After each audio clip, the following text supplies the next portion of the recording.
The doorbell rang at exactly 8 o'clock on a Saturday morning. I wasn't expecting anyone, especially not at an hour when most people were still asleep, but I assumed it might be a delivery. Instead, standing on my porch was a middle-aged woman with blonde, highlighted hair styled in that unmistakable, "Can I speak to your manager?" cut, clutching a clipboard against her chest like it held classified documents. Before I even managed to say "good morning," she gave me a slow, judgmental scan from head to toe. "You don't belong here," she declared, her voice dripping with an authority she definitely hadn't earned. She tapped her pen sharply on the clipboard. "This is a respectable neighborhood with standards.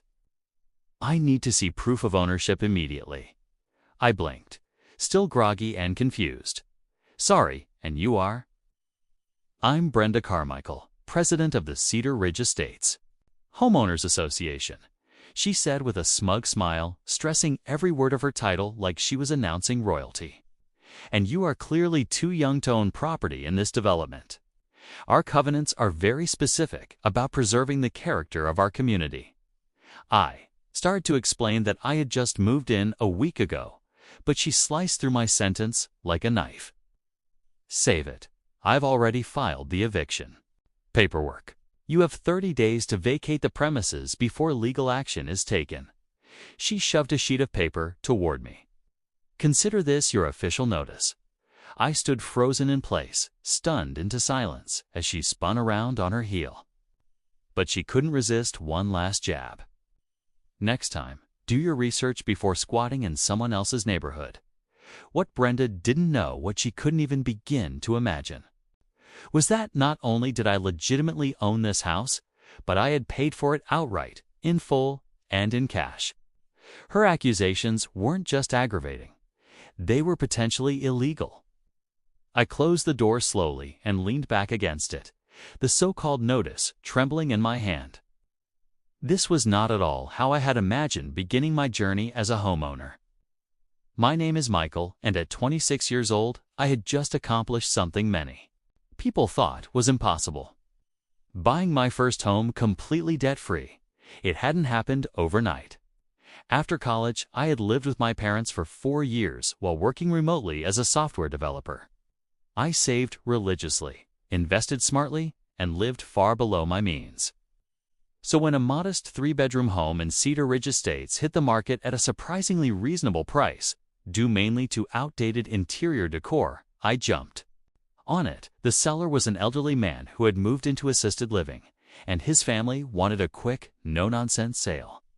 My all-cash offer was exactly what they were hoping for. No financing delays, no loan contingencies, just a clean, simple purchase. Within 30 days, the keys were in my hand, and the deed was in my name. But instead of a warm welcome from my new neighbors, I was met with suspicious glances and hushed conversations. Brenda apparently had taken it upon herself to become the neighborhood's self-appointed gatekeeper. And a 20-something single guy didn't fit whatever ideal she had in her head. From the minute the moving truck pulled up, I saw her lurking across the street, taking photos with her phone, and shaking her head like I was lowering property values by existing. I told myself it wasn't worth stressing over. I had more important things to worry about, like ripping down the floral kitchen wallpaper and replacing the avocado green bathroom fixtures. I figured Brenda would eventually relax once she saw I was a quiet, responsible homeowner who mostly kept to myself. I couldn't have been more wrong. 3 days after I moved in, the passive-aggressive campaign began. First came the notes, printed on official-looking HOA letterhead, complaining that my garbage cans were visible from the street. They weren't. Then she claimed my lawn needed immediate attention, even though I had mowed it the day before. Next came the slow drive-bys. Brenda would creep past my house in her white SUV, slowing to a crawl while snapping pictures of violations only she could see. "Your holiday decorations must be approved by the committee," one note read. I hadn't put up any decorations. Parking on the street. "Overnight is prohibited," warned another. My car was in my garage.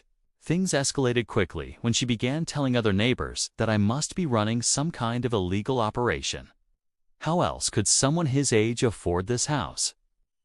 I overheard her saying to an older couple walking their dog past my driveway, "He's probably dealing drugs or running a gambling ring. I've called the authorities to investigate." 2 weeks after her initial visit, a manila envelope appeared in my mailbox. Inside was an alleged official notice of non-compliance, claiming I violated HOA bylaws regarding minimum age requirements for homeowners. According to this absurd document, Cedar Ridge Estates was a 55-plus community, and I had 30 days to move out or face legal action. This was outrageous. I had thoroughly reviewed the HOA documents before buying, and there was no age restriction at all. Cedar Ridge was a regular suburban neighborhood, not a retirement village. I immediately called my real estate attorney, who confirmed exactly what I already suspected. "Brenda is making this up," he said firmly. "Document everything. If she's filing false claims, that's harassment and possibly fraud." That evening, I installed security cameras around the property. If Brenda wanted a war, I was more than ready for it. The breaking point came 3 days later, when Brenda marched up to my door with 2 other HOA board members trailing behind her. I recognized one of them as the neighbor who lived 2 doors down, who at least had the sense to look embarrassed. "We're here for a compliance inspection," Brenda declared, attempting to shove her way past me into the foyer. I stepped forward, blocking the doorway. "You need to make an appointment and provide proper authorization for that," I said firmly. Brenda's face turned a blotchy shade of red. "As HOA president, I have every right. You have the right to enforce real bylaws through the correct channels." I cut in, keeping my voice controlled. "What you don't have is the right to enter my private property without permission, or invent rules that don't exist." I pulled out my phone and opened a PDF. I have the complete HOA covenant right here. Please point out where it says there's an age restriction for homeowners. The neighbor from 2 doors down suddenly frowned and looked at Brenda. "I've lived here 15 years. Brenda, there's no age restriction." Brenda's nostrils flared. "New amendment passed last month. Amendments require a 2/3 majority vote from all homeowners," I replied. "I never received any ballot or notice of such a vote." I turned to the other board members. "Did either of you?" Their uneasy silence told me everything. "Now," I said, opening the door wider in a clear dismissal, "I'd like all of you off my property. Any future communication needs to be in writing and based on actual HOA regulations." I held up my phone. And for the record, this entire interaction has been recorded audio and video. Brenda's expression twisted with fury, but she backed away, practically dragging the bewildered board members down my walkway.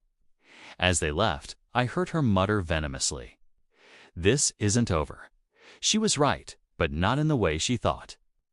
The next morning, an official-looking county eviction notice was taped to my door. My pulse spiked as I ripped it down, but after examining it closely, I called the county clerk. The document was completely fake, filed under Brenda's name with forged credentials claiming she had legal authority to perform evictions. The clerk sounded alarmed and immediately transferred me to the prosecutor's office. This wasn't just neighbor drama anymore. Brenda had crossed fully into criminal territory, and I had no intention of letting it go.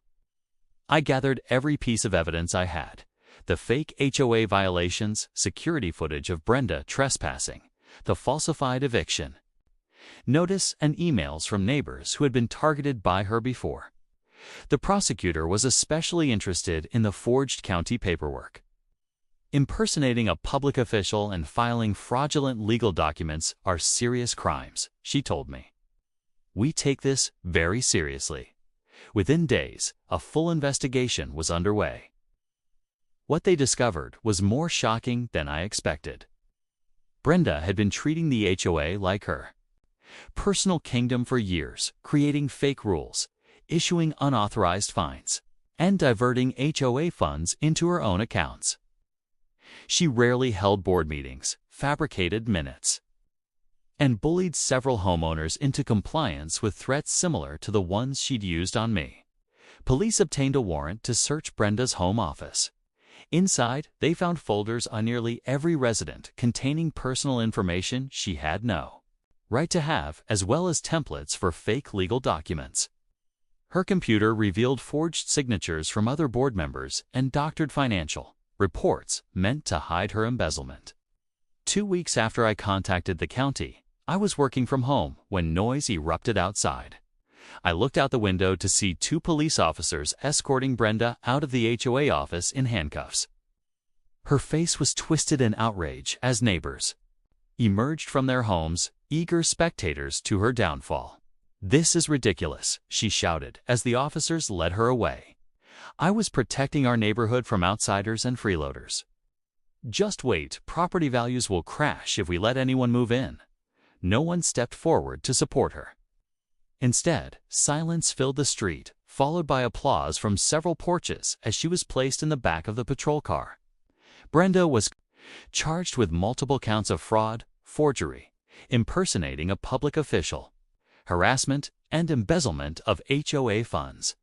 Her bail was set at $50,000, money she didn't have, because she'd blown most of her savings, maintaining the illusion of wealth she used to intimidate everyone else. The next HOA meeting I attended was the opposite of what I'd expected. Instead of hostility, I was greeted warmly with several neighbors apologizing for not standing up to Brenda sooner. The interim board president, a retired judge who lived at the end of the street, pulled me aside afterward. "We could use someone like you on the board to help her write the bylaws," he said with a smile. "Your attention to detail and understanding of the regulations would be invaluable." As the meeting ended, the judge leaned in slightly. "You know, there's something ironic about all this. The house you bought. Brenda tried to buy it 5 years ago, but her mortgage application was denied. She never got over it." I stood there, stunned, as the truth clicked into place. All of her rage, all of her harassment, all of her attempts to force me out. It all stemmed from jealousy over the one thing she couldn't have, the house I now owned.